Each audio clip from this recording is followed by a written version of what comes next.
The American Revolutionary War marked a turning point not just for the colonies, but for the world. What began as protests over taxation without representation quickly escalated into open rebellion as colonial militias stood their ground at Lexington and Concord. The war saw strategic battles, determined leadership from figures like George Washington, and pivotal alliances with France. After years of struggle, the victory at Yorktown secured independence, laying the foundation for a new nation rooted in ideals of liberty and self-government. The American Revolutionary War, also known as the American War of Independence, did not erupt spontaneously.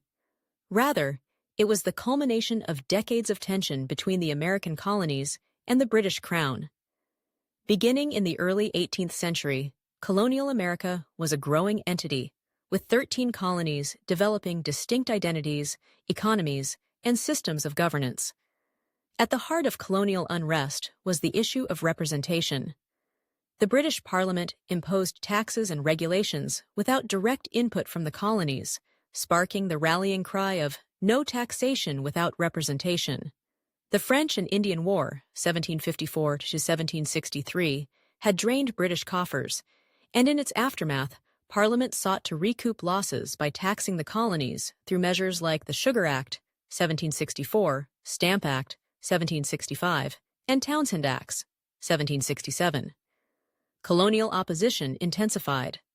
The Stamp Act Congress and widespread protests led to the Act's repeal, but the Declaratory Act reaffirmed Parliament's right to legislate for the colonies. The Boston Massacre in 1770 and the Boston Tea Party in 1773 further inflamed tensions.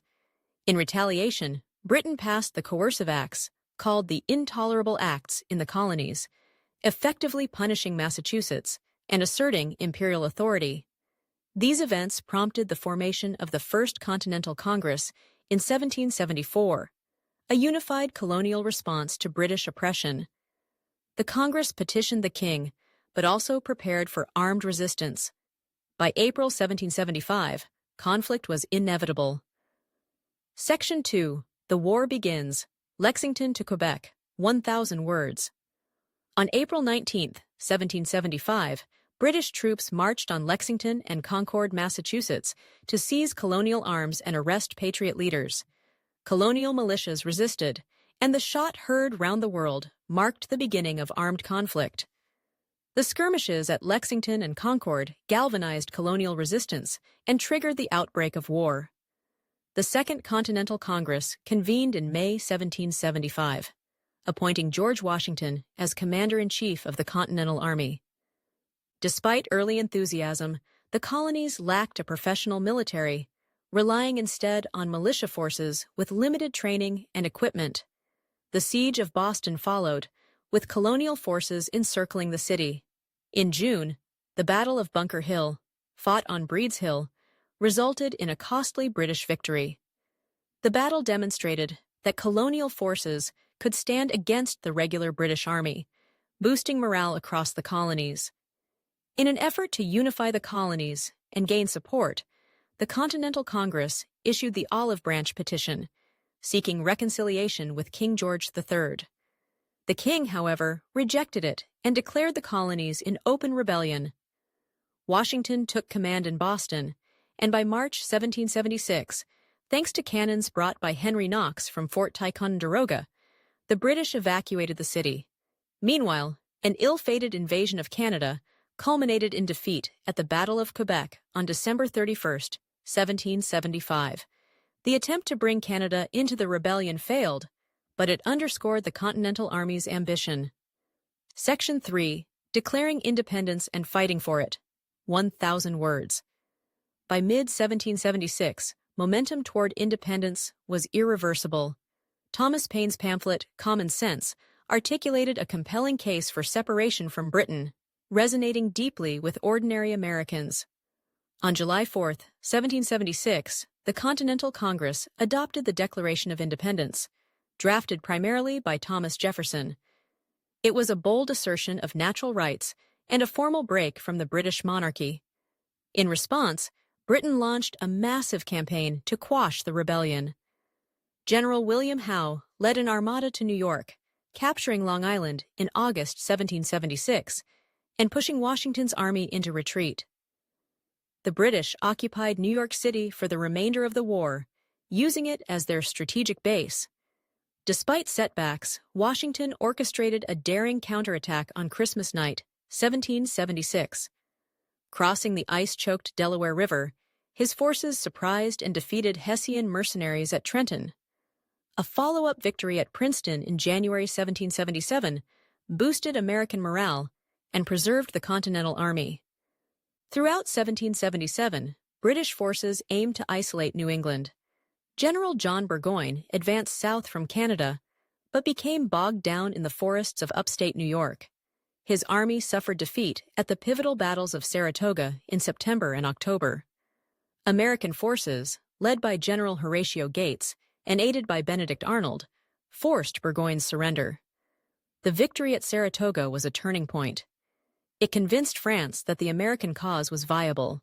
In 1778, France formally allied with the colonies, bringing military aid, money, and naval support. Spain and the Dutch Republic would soon follow, turning the war into a global conflict. With France entering the war, Britain shifted its strategy. Unable to quickly defeat the rebels in the north, British forces focused on the south, where Loyalist support was presumed to be stronger. In 1780, British General Charles Cornwallis captured Charleston, South Carolina, one of the worst American defeats of the war. The British also scored a victory at the Battle of Camden, but the Southern campaign faced fierce resistance from Patriot militias and irregular fighters like Francis Marion, the Swamp Fox. Meanwhile, the war expanded globally. French fleets challenged British dominance in the Caribbean, and Spain attacked British holdings in Florida and along the Mississippi River. Naval battles, including those near Gibraltar and India, stretched British resources thin. Back in the colonies, American forces under General Nathanael Greene adopted a strategy of attrition in the South.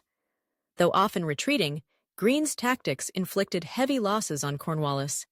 Key engagements such as the Battle of Cowpens, January 1781, and the Battle of Guilford Courthouse, March 1781, weakened British control. The war in the South became a brutal civil war, pitting neighbor against neighbor. Slaves were promised freedom by both sides in exchange for military service, leading to widespread upheaval. Native American tribes, too, were divided. Some aligned with the British to protect their lands, while others supported the colonists. Section 5.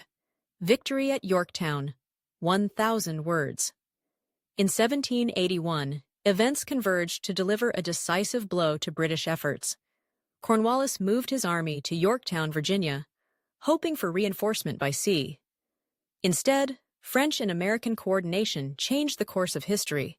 Washington, learning of Cornwallis's position, marched south from New York with French General Rochambeau. Simultaneously, the French fleet under Admiral de Grasse sailed from the Caribbean and blocked Chesapeake Bay, cutting off British naval support. The siege of Yorktown began in September 1781. French and American forces, numbering around 17,000, surrounded Cornwallis's 8,000 troops. After weeks of bombardment and failed breakout attempts, Cornwallis surrendered on October 19, 1781. Though skirmishes continued elsewhere, Yorktown effectively ended major combat operations. British public opinion turned against the war, and negotiations for peace began in earnest. The Treaty of Paris was signed on September 3, 1783. Britain recognized American independence and agreed to borders extending to the Mississippi River. Loyalists were promised protection and restitution, though many fled to Canada or returned to Britain. The American Revolution had profound consequences, not only for the 13 colonies, but for the world. Politically, it established a republic founded on Enlightenment ideals: liberty, equality, and popular sovereignty. The U.S. Constitution, adopted in 1787, created a new model of government that would influence democracies around the globe. Economically, the war disrupted trade and left the new nation heavily in debt. Yet it also stimulated domestic industry and encouraged westward expansion. Native American tribes bore the brunt of this push, facing dispossession and conflict in the years that followed. Socially, the revolution had complex effects.